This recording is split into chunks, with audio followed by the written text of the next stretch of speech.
Welcome students. पिछले chapter को हमने देखा था जिसका नाम था रिप्रोडक्शन इन लिविंग ऑर्गेनिज्म।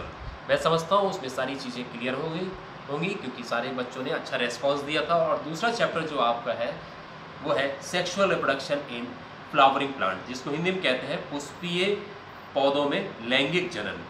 पुष्पीय पौधे वे होते हैं जिनमें फूल होते हैं। फूल वाले पौधे जितने भी होते हैं सब पुष्पीय पौधे कहलाते हैं और इसके लिए एक टेक्निकल वर्ड यूज़ किया जाता है जिसको कहते हैं एंजियोस्पर्मिक प्लांट्स, और हिंदी में इसको कहते हैं आवृतबीजी पौधे। आवृतबीजी पौधे या एंजियोस्पर्मिक प्लांट्स के जीवन में एक चीज़ बहुत कॉमन होती है उनकी लाइफ हिस्ट्री में। इनके जीवन चक्र में दो प्रकार के स्टेजेस होते हैं, स्पोरोफिटिक एंड गैमेटोफिटिक, जिसको हिंदी में कहते हैं बीजाणु उद्भिद और युग्मकोद्भिद। बीजाणु उद्भिद जो होती है वो एक बहुत अच्छी लाइफ साइकिल होती है और युग्मकोद्भिद जो होती है वो कम विकसित जीवन चक्र होता है। ये दोनों जीवन चक्र जो होते हैं पौधे के जीवन में एक के बाद एक आते रहते हैं और इस क्रिया को ऑल्टरनेशन ऑफ जनरेशन कहते हैं और इंग्लिश में हिंदी में इसको कहते हैं पीढ़ी एकांतरण। अब हम बात करते हैं जो फूल होता है, स्ट्रक्चर ऑफ फ्लावर्स।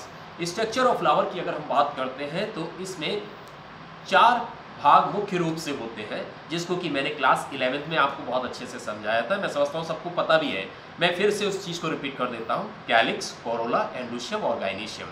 हिंदी में इसको कहते हैं वाहे दलपुंज, पुमम और जायंग। ऊपर के जो 2 पार्ट्स मैंने आपको बताए हैं कैलिक्स, कोरोला, इनको कहते हैं एसेसरी पार्ट्स।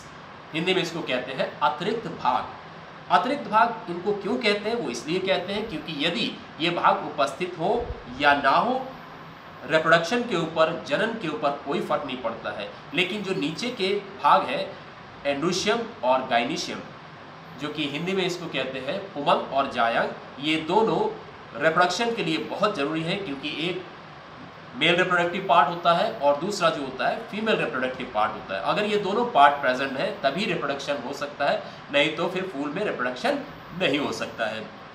नाउ हम बात करते हैं एंडुशियम की, जो मेल रिप्रोडक्टिव पार्ट होता है।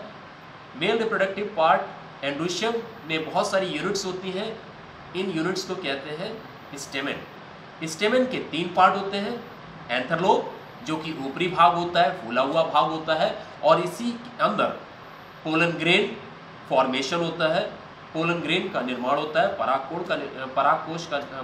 का निर्माण होता है, और इन दोनों परागकोश को जोड़ने वाली जो भित्ति होती है उसको कनेक्टिव कहते हैं। और नीचे का जो डंठल पार्ट होता है इसको कहते हैं फिलामेंट, और इंग्लिश में इसको हिंदी में इसको कहते हैं तंतु।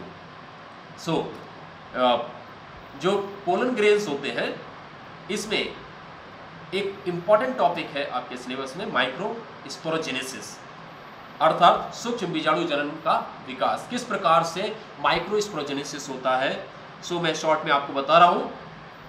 इंग्लिश में पहले बता दे रहा हूँ। The nucleus of each microspore mother cell undergoes meiosis division and gives rise to 4 haploid nucleus, that is known as microsporogenesis. और हिंदी में इसको कहते हैं जब सूक्ष्म बीजाणु मात्र कोशिका का प्रत्येक केंद्रक अर्धसूत्री विभाजन द्वारा विभाजित होकर 4 अगुणित केंद्रिकाएं बनाता है तो इसको सूक्ष्म बीजाणु जनन कहते हैं। इसके डिटेल नोट्स मैं आपको भेज रहा हूं, आप पढ़ लीजिए। अगर कोई दिक्कत हो तो मुझसे पूछ लीजिएगा। Thank you.